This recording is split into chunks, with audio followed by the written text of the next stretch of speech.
¿Quiénes fueron los primeros habitantes del Nuevo Mundo?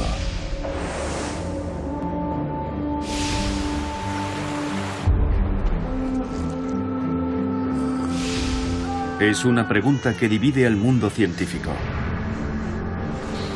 Al fin de la última glaciación, hace unos 11.000 años, los humanos habían alcanzado todos los rincones del planeta.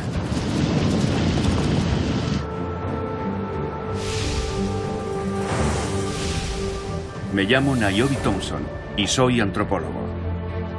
Y estoy decidido a averiguar cómo lograron viajar nuestros antepasados desde Asia hasta América del Norte. Creemos que atravesaron el Ártico, pasando por el puente de Beringia, pero no sabemos cuándo ni quiénes eran. Un enigma que me he propuesto descifrar.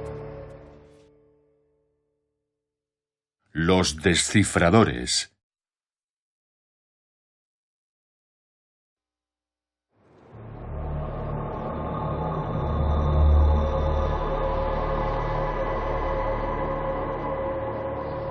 Hace 15.000 años, una gran parte del planeta estaba sepultada bajo el hielo.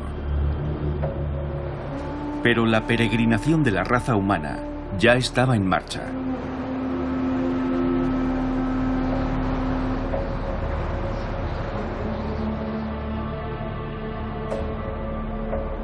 Nuestros ancestros abandonaron África y avanzaron en distintas direcciones. Algunos viajaron hacia el nordeste, pero no pudieron seguir avanzando. El hielo bloqueaba la ruta que conducía a Norteamérica. La mitad de la Tierra estaba fuera de nuestro alcance, hasta que hace 13.000 años comenzó a calentarse. El período glacial tocaba a su fin, y por fin los humanos pudieron acceder al Nuevo Mundo. Esta es la teoría del poblamiento tardío o teoría Clovis, que la ciencia ha aceptado durante décadas. Pero, ¿y si estuviera equivocada? Pruebas diseminadas por toda América sugieren que llegamos aquí antes del fin del período glacial. Se han encontrado restos de hogueras, herramientas de piedra, puntas de lanza, pero no huesos humanos.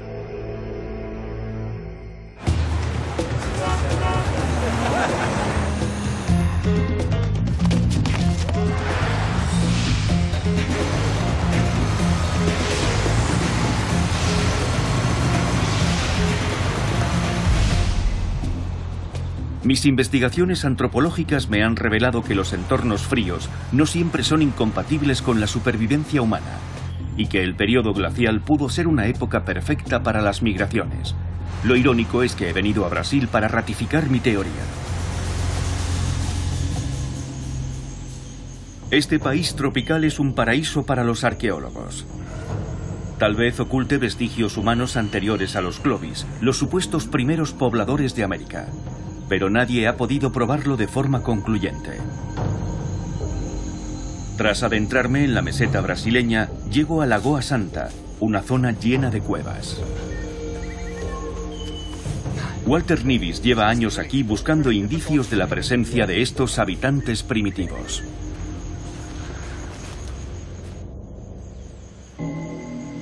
Innumerables pinturas rupestres dan testimonio de la presencia humana. Esa especie de valla podría representar, de forma simplificada, a un grupo de personas. De una forma abstracta. Sí, eso es. Sin duda representa a un grupo de seres humanos.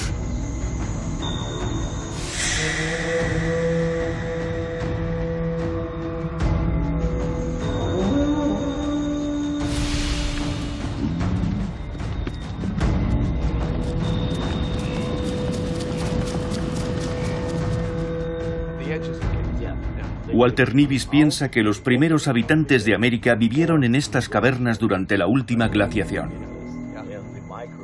Algo que durante años fue considerado inadmisible por la mayoría de los arqueólogos. ¿Qué hallazgos habéis hecho? En la zona central del yacimiento hemos logrado encontrar hasta 29 tumbas humanas. ¿Todas en esta zona? Sí, así es. Los huesos hallados en esta cueva datan del periodo que siguió a la última glaciación. Pero en una caverna cercana, en una capa de sedimento mucho más antigua, fue encontrado el esqueleto de una mujer joven que podría haber muerto miles de años antes de la teórica llegada del ser humano al Nuevo Mundo. Su nombre es Lucía, y de confirmarse las hipótesis, sus huesos serían los más antiguos de toda Sudamérica. Es un orgullo poder enseñarte la casa de Lucía. Es asombroso. Sí. E impresionante. ¿Eso es el principio de la excavación? Exacto. ¿Esa línea? Sí. En los años 70, un equipo francés encabezado por Annette Laman-Amperer emprendió una inmensa excavación arqueológica. Annette y su marido José eran considerados unos excéntricos por sostener que el hombre llegó a Sudamérica durante la última glaciación. En 1958, José murió sepultado en la Patagonia al derrumbarse un muro de la cueva que excavaba. Annette continuó buscando pruebas de una migración anterior.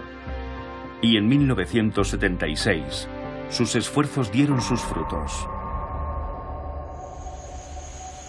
El cuerpo de Lucía fue encontrado a casi 12 metros de profundidad, tras descender por esta grieta. Ya.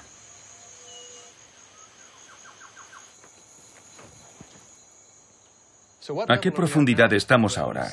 Aquí lo tienes anotado. Mira, 12 metros. y por aquí encontraron el cráneo de Lucía, su calavera. Está señalado aquí, en alguna parte. Aquí hay una cifra escrita, 12 metros. Crán, aquí es. Pone crán, que quiere decir cráneo en francés. Ya. Era una expedición francesa. Y aquí tenemos la marca.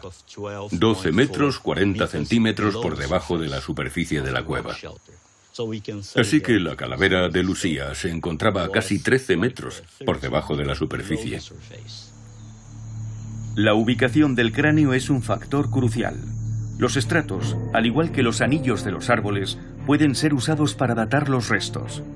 Y estas capas de tierra se formaron antes del fin del período glacial, hace unos 14.000 años. Si Lucía murió durante el periodo en el que se formó este sedimento, significa que vivió antes que los Clovis, los supuestos pioneros del Nuevo Mundo. Pero para desmontar una teoría tan arraigada en el mundo científico, Walter tiene que datar con precisión los huesos de Lucía, y no solo los sedimentos en los que fue encontrada.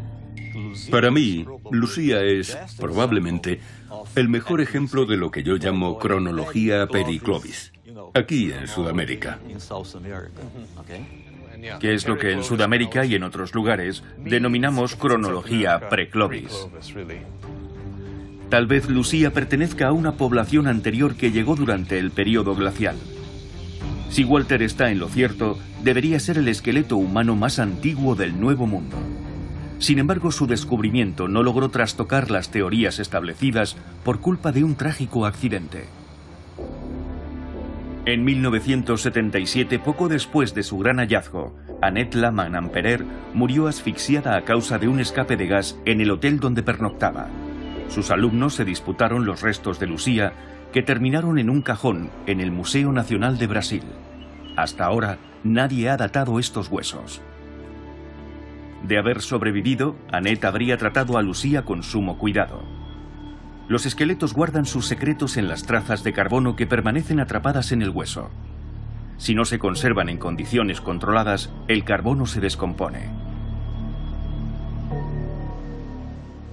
Si quisiéramos datar ahora a Lucía, ¿por dónde habría que empezar? ¿Qué muestra podría ofrecer mejores resultados?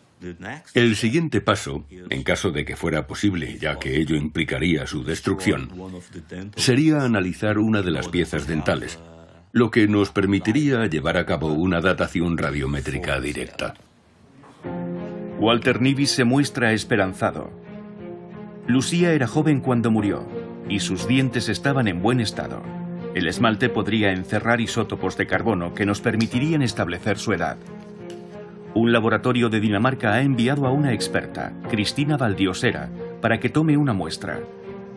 Las probabilidades son ínfimas, pero si consiguen datar los restos, Lucía podría rebatir todas las antiguas teorías sobre los primeros pobladores de América.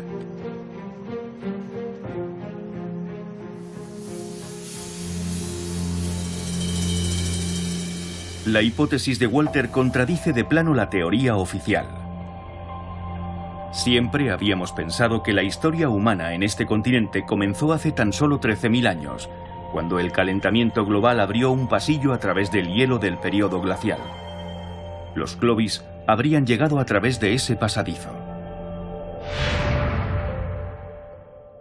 Una teoría que se abrió camino en 1930 gracias al descubrimiento en Nuevo México de unas puntas de lanza clavadas en los huesos de varios mamuts, abatidos justo después de que el deshielo abriese un acceso al continente. Ruth Bryan, una arqueóloga canadiense formada en la Escuela de la Teoría Clovis, atesora numerosas puntas de lanza, descubiertas en distintas excavaciones de toda América. Estas puntas de lanza permitieron crear y desarrollar la teoría Clovis, tras hallarse clavadas en diversos esqueletos de mamuts. Los científicos comenzaron a imaginar a estos primitivos cazadores cruzando el puente de Beringia mientras el estrecho de Bering estaba congelado, dando caza a los mamuts y a otros animales de las nieves que terminarían extinguiéndose y expandiéndose por Norteamérica a través de lo que denominaron Corredor Libre de Hielo. En teoría, los Clovis atravesaron este corredor tras cruzar el puente de Beringia y colonizaron todo el continente americano. Los arqueólogos y antropólogos del Instituto Smithsonian sostuvieron que no había pruebas concluyentes de que los humanos llegaran a América antes del fin del Pleistoceno, es decir, de la última glaciación. Y lo cierto es que, tras analizar los restos geológicos encontrados, las muestras halladas y su relación con la fauna extinta, era un modelo de lo más razonable. Y además ofrecía una imagen dramática y vigorosa de aquellos cazadores primitivos que colonizaron a toda prisa este territorio vacío y de cómo se enfrentaron a todas aquellas bestias que terminarían extinguiéndose al final del período glacial. Bryan y su marido, también arqueólogo, han dedicado gran parte de su carrera a trabajar con sus colegas sudamericanos, convencidos de la existencia de colonos humanos antes de los Clovis. Lo que comenzó a cambiar las cosas y a despertar dudas e inquietudes fue el descubrimiento en Sudamérica de restos contemporáneos y posiblemente anteriores a los de los Clovis en Norteamérica. La aparición de los primeros asentamientos humanos en Sudamérica sorprendió a los arqueólogos norteamericanos, que no sabían gran cosa de la labor efectuada por sus colegas sudamericanos. No había muchos estadounidenses trabajando allí, e incluso se llegó a cuestionar la profesionalidad de los arqueólogos argentinos o colombianos o de donde fuesen. Es lo que se decía en los corrillos académicos, aunque naturalmente nadie se mostraba tan displicente en sus artículos escritos. Pero, ¿y si la teoría Clovis fuese tan solo un invento norteamericano? En gran medida, la cuestión sigue en el aire. Para rebatir la teoría Clovis, Walter Nivis debe demostrar la supuesta antigüedad de los restos de Lucía. De vuelta en Dinamarca, Cristina Valdiosera se reúne con el reputado genetista Eska Willerslev.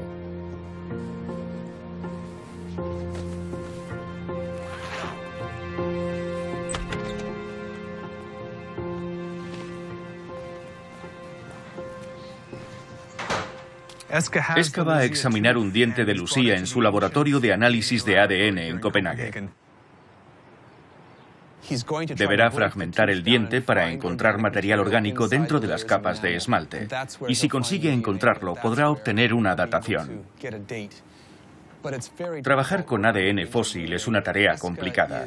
Eska es uno de los mejores analistas y su laboratorio es mundialmente conocido por sus logros en el estudio del ADN fósil. Pero para hallar trazas puras de ADN, deben estar muy pendientes de no contaminarlas con ADN más reciente. Por ello, inundan el laboratorio con radiación ultravioleta todas las noches. Mantienen un control total sobre el flujo del aire del sistema de ventilación y solo trabajan con materiales fósiles.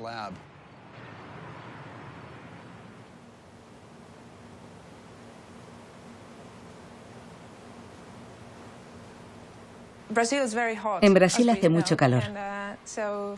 Y esas no son las condiciones ideales de conservación para un material orgánico o un material óseo. Esta muestra tiene buen aspecto, pero dadas sus condiciones de preservación, tendremos que usar técnicas muy sofisticadas para tratar de extraer el ADN en caso de que quede algo. ¿Tenemos los resultados? Casi. Veamos. Es emocionante, ¿verdad? Sí.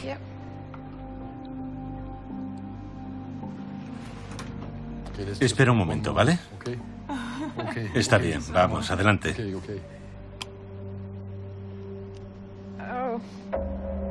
Nada. Maldita sea. Es una lástima. Está vacío. No hay el menor rastro de ADN.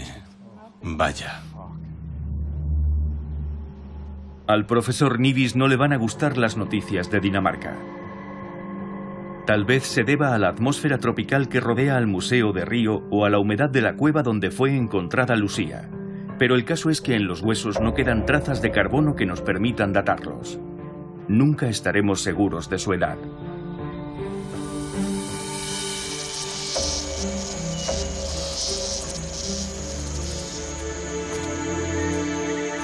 Así funciona la ciencia.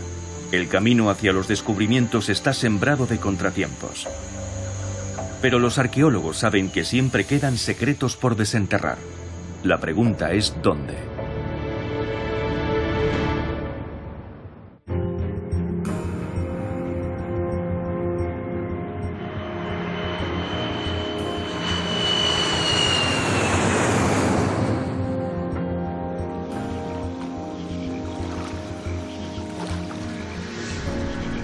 El esqueleto de Lucía sigue siendo un misterio. Así que para descubrir si los humanos llegaron a América antes del fin del periodo glacial, tal vez tenga que buscar nuevas pistas en Siberia, al otro lado del puente de Beringia.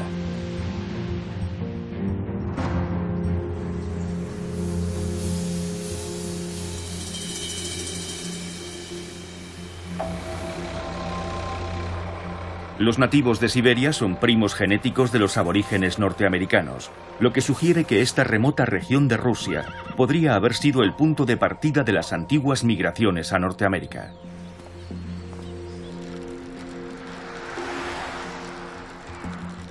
Llego a tiempo de embarcarme en una expedición improvisada a las orillas del lago Baikal. Un grupo de arqueólogos rusos y canadienses ha descubierto unos huesos humanos enterrados en una cueva y, dado su emplazamiento, es probable que sean muy antiguos.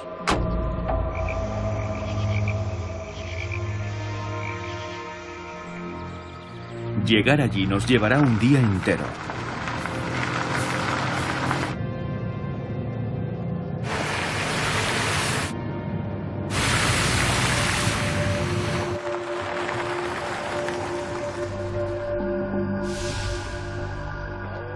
El lago Baikal contiene más del 20% del agua dulce del mundo. Es casi un océano lleno de vida y una de las cunas de nuestra civilización.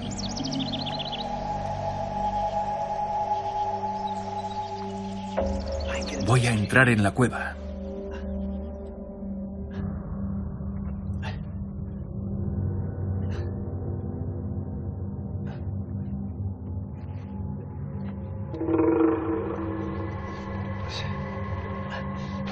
El equipo tarda varios días en exhumar el misterioso esqueleto enterrado a 12 metros de profundidad. Va emergiendo hueso a hueso.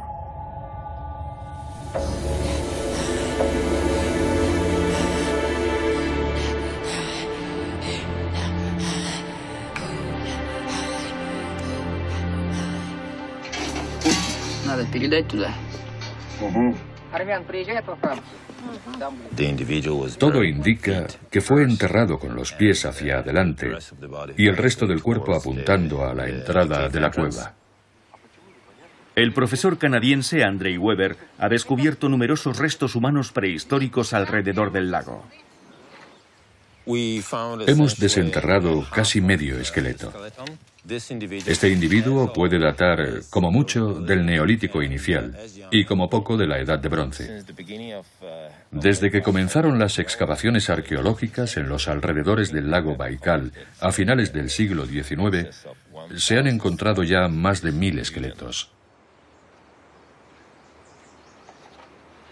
Este hombre fue enterrado aquí mucho después del fin de la última glaciación. Pero Weber piensa que es muy probable que hubiera humanos viviendo junto al lago Baikal en pleno periodo glacial, hace 15.000 o 20.000 años. En ningún otro lugar del mundo se han encontrado tantos esqueletos de seres humanos que subsistían gracias a la caza y la recolección. Los restos descubiertos en esta zona son mucho más numerosos. Pero, ¿por qué encontramos tantos restos en las orillas del lago Baikal y además también conservados? La respuesta hay que buscarla en los recursos acuáticos. El lago tiene muchos peces en sus bahías menos profundas. E incluso podemos encontrar focas en determinadas estaciones, naturalmente. Pero además hay ríos que desembocan en el lago, grandes ríos con abundantes reservas de pescado.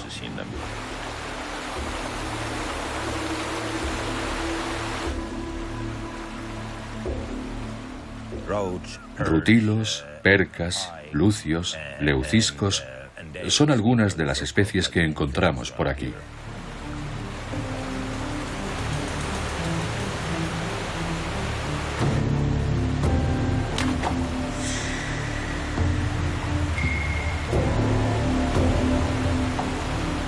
Si hubo humanos que vivieron junto al lago Baikal hace tanto tiempo, es posible que algunos de ellos viajaran hacia el este, hacia regiones aún más remotas. El lago Baikal pudo ser una especie de oasis en los desplazamientos y migraciones que se produjeron en Eurasia. Naturalmente, los mismos factores que lo convirtieron en un entorno tan propicio para los nuevos asentamientos también lo expusieron a la superpoblación y a la caza masiva de las especies terrestres, lo que pudo empujar a estas a la extinción. Todo indica que cada cierto tiempo el índice de población alcanzaba un pico y después un pequeño valle, lo que parece sugerir que los habitantes del lago pudieron migrar hacia el nordeste, siguiendo una ruta que condujo sus pasos hasta el puente de Beringia.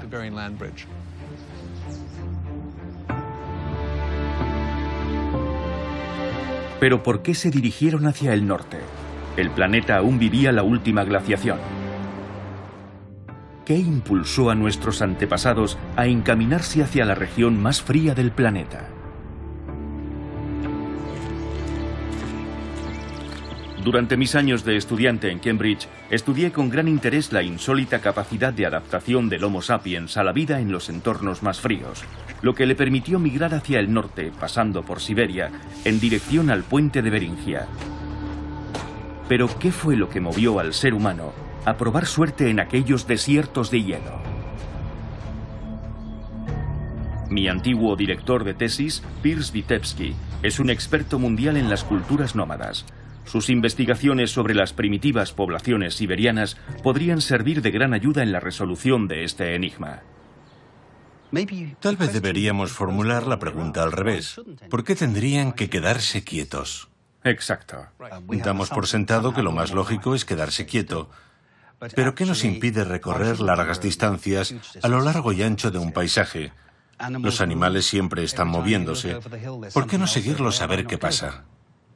Siempre pensamos que es más seguro quedarnos donde estamos y que lo peligroso es alejarnos. Lo más peligroso es quedarse en un sitio donde no hay comida. Y si lo que necesitamos para comer y vestirnos se mueve, tendremos que movernos nosotros también. La relación entre los humanos y los renos se remonta al amanecer de los tiempos. Hay yacimientos en los que se han encontrado huesos de reno de hace 20, 25 y hasta 30.000 años. Los renos, al contrario que los mamuts, se desplazan en grandes manadas. Por tanto, si consigues interceptar una manada, podrás capturar muchos animales y almacenar un montón de carne.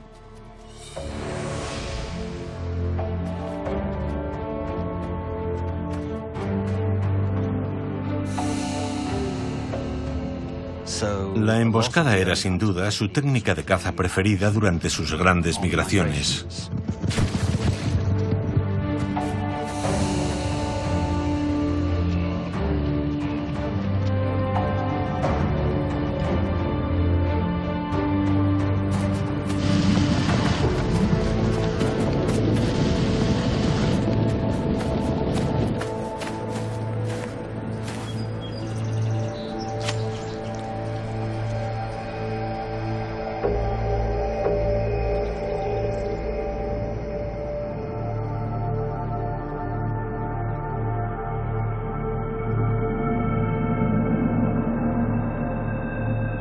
También lo cazaban por su pelaje, que es el más caliente de todos los cérvidos, y al ser un animal tan grande, puedes cubrirte todo el cuerpo con él.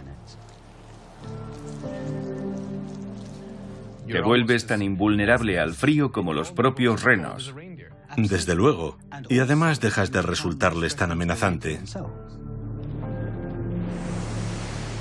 Los renos se mueven por ciclos estacionales.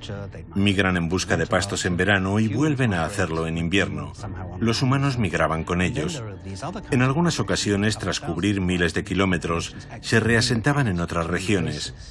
Estas migraciones se producían cuando un grupo se veía obligado a marcharse por razones que no figuran en los registros arqueológicos, tal vez por maldiciones, amenazas de espíritus, por diversas razones que les impulsaban a abandonar su hogar.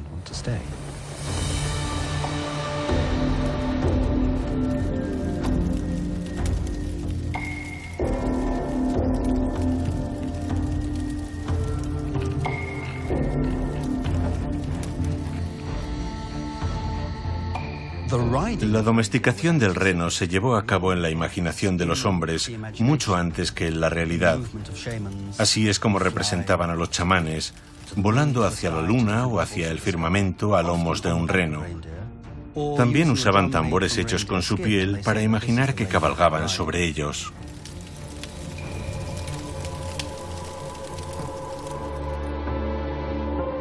Es una idea interesante.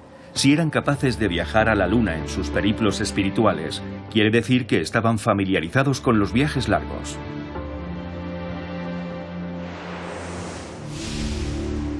Estos viajes debieron conducirlos hasta un nuevo territorio. Beringia. Un puente que atravesaba lo que hoy denominamos el estrecho de Bering, y una tierra virgen que aún no conocía a los cazadores humanos. Un Serengeti helado repleto de vida y dominado por el mamut lanudo. Sin saberlo, estos nómadas árticos habían descubierto el puente hacia el Nuevo Mundo. Ignoraban que estaban cruzando un puente. No tenían mapas. Se limitaban a viajar de un lado a otro. Y en un momento dado acabaron allí. Los primeros asentamientos en Beringia fueron tal vez la primera adaptación a un entorno ártico de la historia humana. Que el Homo sapiens tropical consiguiera sobrevivir aquí fue un logro asombroso. El ADN de los nativos americanos está revelando datos cruciales de la antigua historia de sus antepasados. Para empezar, nos indica la época en la que las primeras poblaciones nativas americanas se separaron de sus parientes siberianos. Mucho antes del fin del período glacial, iniciaron un viaje sin retorno. Su largo peregrinaje hacia Norteamérica provocó un lento e inevitable aislamiento. Su ADN fue mutando de generación en generación, dejando constancia del paso de los años.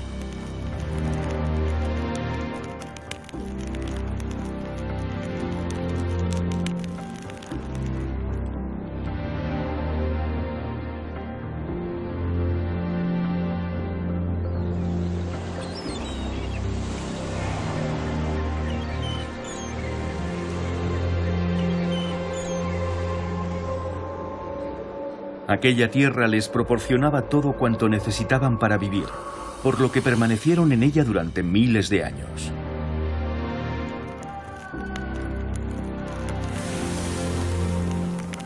Pero aún no hemos encontrado restos humanos del período glacial en Beringia. Los antepasados de los primeros habitantes del Nuevo Mundo son como fantasmas que vagan por el paisaje. Solo sabemos que tuvieron que cruzar este territorio. Quizá pronto averigüemos cuándo y cómo.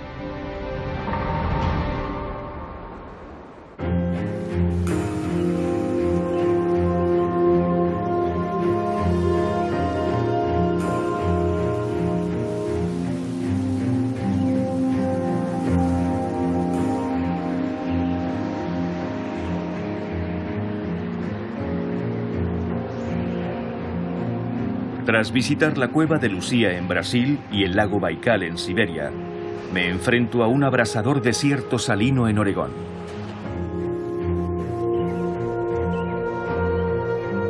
Hace 14.000 años, esto era un mar interior. El periodo glacial estaba tocando a su fin. ¿Habría ya humanos viviendo aquí? Todavía no había un corredor libre de hielo que permitiera franquear los glaciares y llegar hasta Norteamérica. Siempre hemos pensado que este fue el camino elegido por los primeros habitantes del Nuevo Mundo. Pero no hemos venido aquí a visitar un asentamiento Clovis, sino algo que podría ser mucho más antiguo.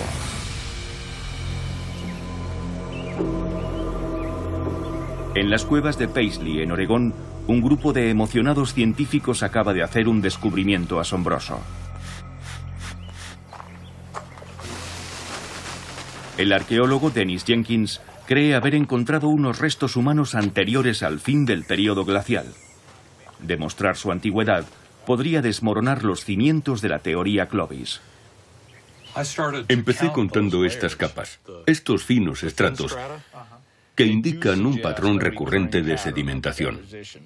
Es un proceso que se reprodujo una y otra vez durante miles de años. Tenemos cerca de 50 muestras identificadas, cuya edad radiocarbónica puede oscilar entre 10.000 y 12.400 años, más o menos. No son huesos, sino coprolitos, es decir, excrementos fosilizados que el equipo ha encontrado en los sedimentos del suelo de la caverna. Cada coprolito está cargado de materiales orgánicos que permiten su datación por radiocarbono. Pero gran parte de la comunidad científica sigue aferrada a la teoría original, por lo que cualquier hallazgo arqueológico anterior a los Clovis se ve rodeado de polémica.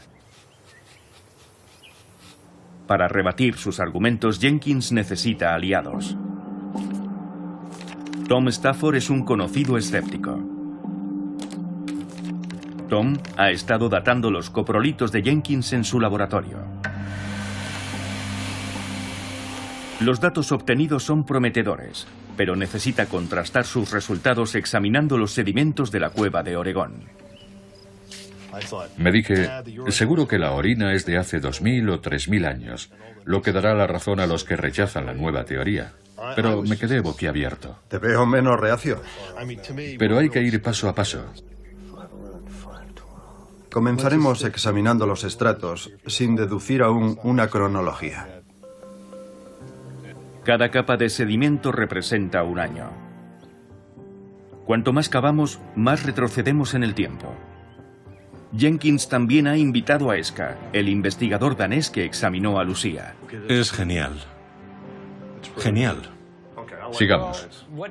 La aportación de Eska a todo este proceso será demostrar con todo rigor cuáles de estos coprolitos son humanos.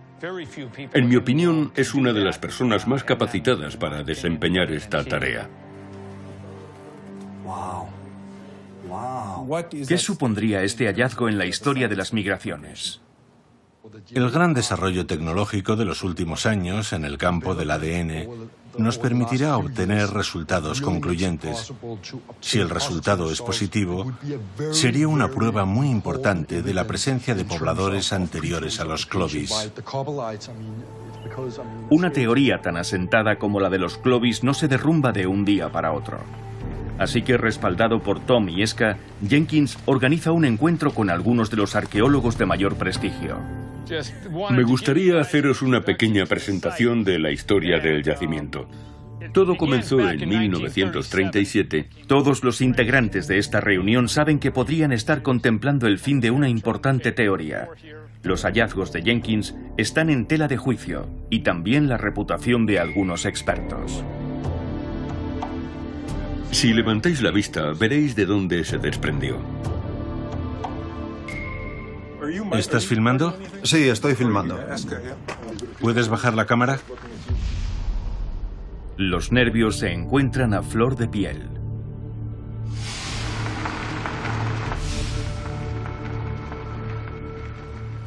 Para los científicos que han basado su carrera en la teoría Clovis, la edad de los coprolitos de la cueva lo cambia todo. Es la prueba de que hubo asentamientos anteriores.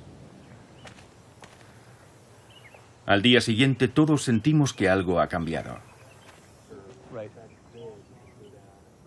Las caras de todos parecían decir, Dios mío, lo han conseguido. Tienen pruebas concluyentes. He estado ahí y las he visto. Ahora me lo creo. Aquella gente tan importante lo vio con sus propios ojos. Y eso fue lo que rompió todos los esquemas. La estratigrafía no ofrece ninguna duda. Capa tras capa tras capa ha quedado clarísimo. Además, para Esca, los coprolitos de las cuevas de Paisley son la prueba definitiva de que había humanos en el Nuevo Mundo 1200 años antes de lo que pensábamos, en el denominado periodo preclovis. es algo revolucionario. Todas las teorías sobre cómo los humanos atravesaron Alaska y el corredor libre de hielo, diezmando a los grandes mamíferos, dejan de ser válidas, porque por aquel entonces aún no existía ese pasillo. Esca está convencido de que los primeros humanos no pudieron llegar a América por tierra firme. Aún estaban en el periodo glacial y se encontraron ante un muro infranqueable. Una capa de hielo de 3 kilómetros de espesor que se extendía por todo el continente sin una sola brecha.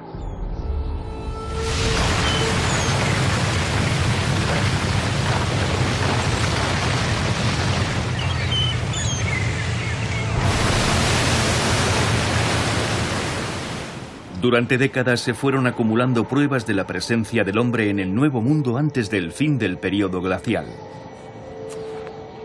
Pero como en el caso del esqueleto de Lucía, nunca parecían lo bastante concluyentes.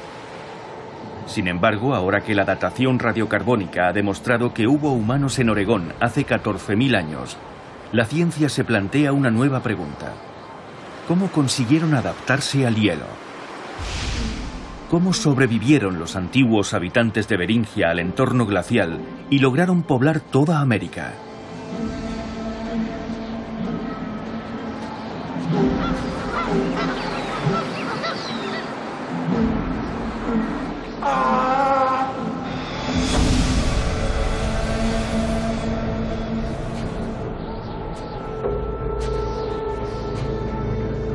Tal vez los pueblos que hoy ocupan ese paisaje congelado puedan ayudarme a descifrar este antiguo misterio.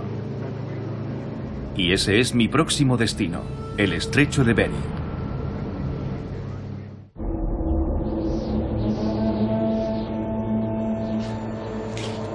Para los primeros humanos que habitaron el Nuevo Mundo, el periodo glacial no supuso un obstáculo. En aquel mundo helado, los mares bullían de vida.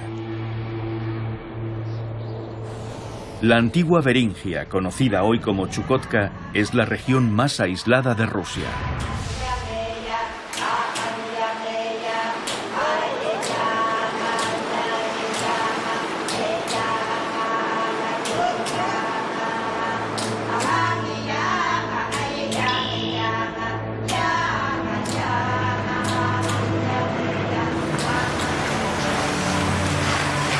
En este entorno salvaje ni siquiera hay carreteras.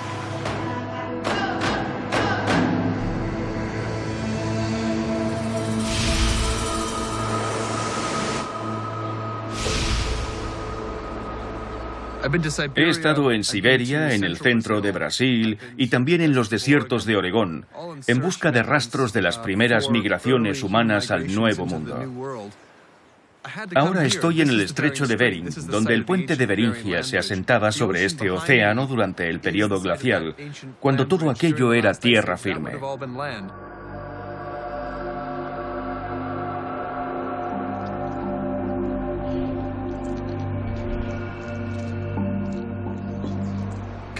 Sé que aquí no voy a encontrarme con los parientes de los antiguos viajeros que probaron suerte en el Nuevo Mundo. Sin embargo, esta gente vive en el mismo entorno en el que habrían vivido los primeros pobladores de Beringia hace 15.000 años.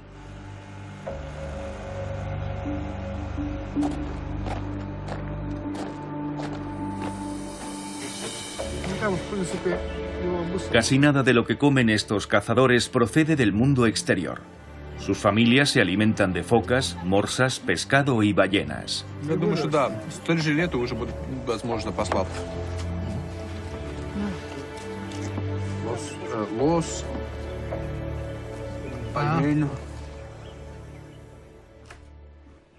Cuando hace mal tiempo permanecen en tierra matando el tiempo en el campamento.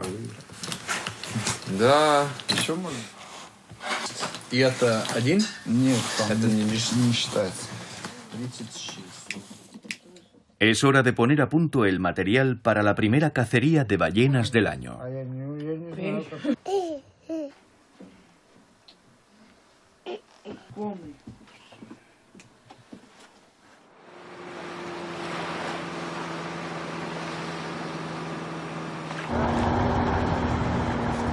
Los inuits usan lanchas modernas, pero la tradicional caza de ballenas grises sigue creando lazos ancestrales en su comunidad.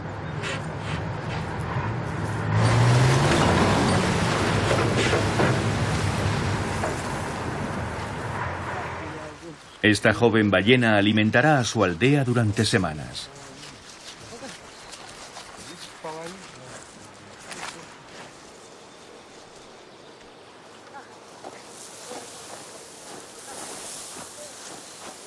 Para explotar todos los recursos en un entorno como este, los primeros pobladores debieron poner en práctica ideas innovadoras en el campo de la construcción de barcos pesqueros, lo que les permitió cazar en alta mar focas, morsas y también ballenas.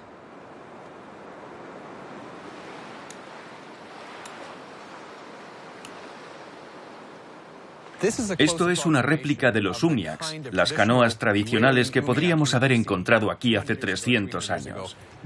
Está construido con huesos, piel de morsa y madera de barcos naufragados.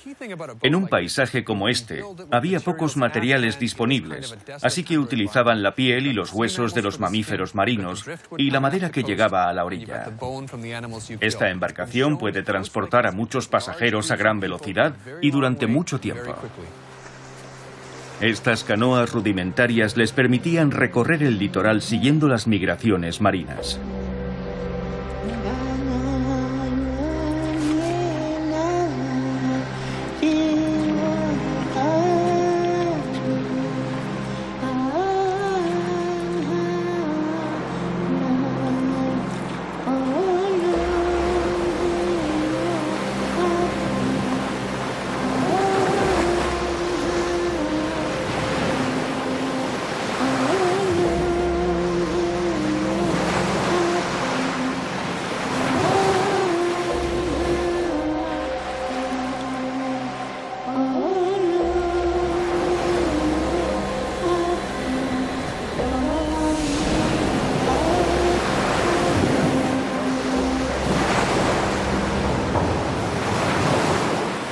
Viajo 4.000 kilómetros hasta la costa oeste de Norteamérica para encontrarme con John Erlandson, que opina que estas embarcaciones podrían resolver el misterio de las primeras migraciones.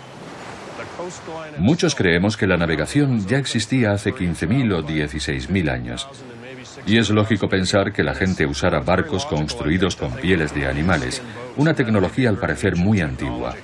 Era una forma de adaptarse al medio muy diferente a la de los Clovis. Pero la mala preservación de la piel no permite que existan demasiados vestigios arqueológicos.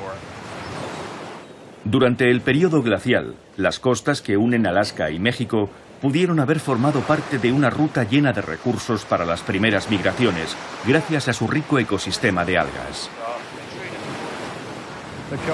Las algas crean un hábitat increíblemente fecundo. Cada año producen miles de millones de esporas, lo que les permite expandirse por todas partes y proporcionar nutrientes a todo el ecosistema costero.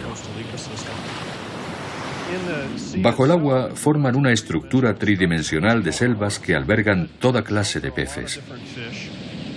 En las líneas costeras del Ártico sobreviven incluso bajo el hielo. Y cuando el hielo se derrite en verano, las selvas de algas vuelven a florecer, creando esa explosión de vida que abarrota estas costas. Las selvas de algas son tan ricas y exuberantes como las selvas terrestres. Los viajeros del período glacial pudieron usarlas como una especie de autopista, como un lazo que los unía a la vida. Erlandson me muestra utensilios de esta antigua civilización de navegantes. Hemos encontrado arpones clavados en huesos de focas y huesos de aves que probablemente son el vestigio más antiguo de la caza de focas en Norteamérica. Son muy finos y delicados, y a veces tienen una punta tan fina como la de un alfiler. Pueden parecer demasiado frágiles, pero cuando estás cazando en el agua, eso no importa. Se pueden lanzar al agua, se pueden recuperar y casi nunca se van a romper. Si estuviéramos cazando en tierra firme, estas cosas se partirían a la primera de cambio. Sí, claro. Navegantes primitivos.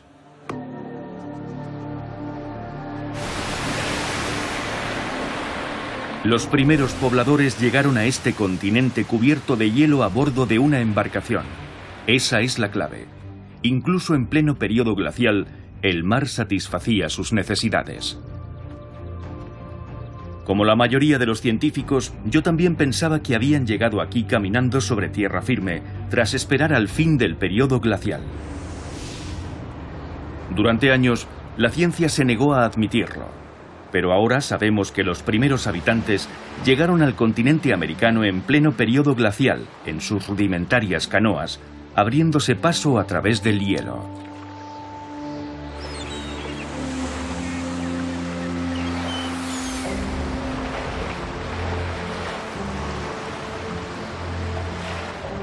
Aún sabemos muy poco de aquel azaroso viaje. Pero sí sabemos que gracias a él, el ser humano dio un gigantesco paso en la conquista de nuestro planeta.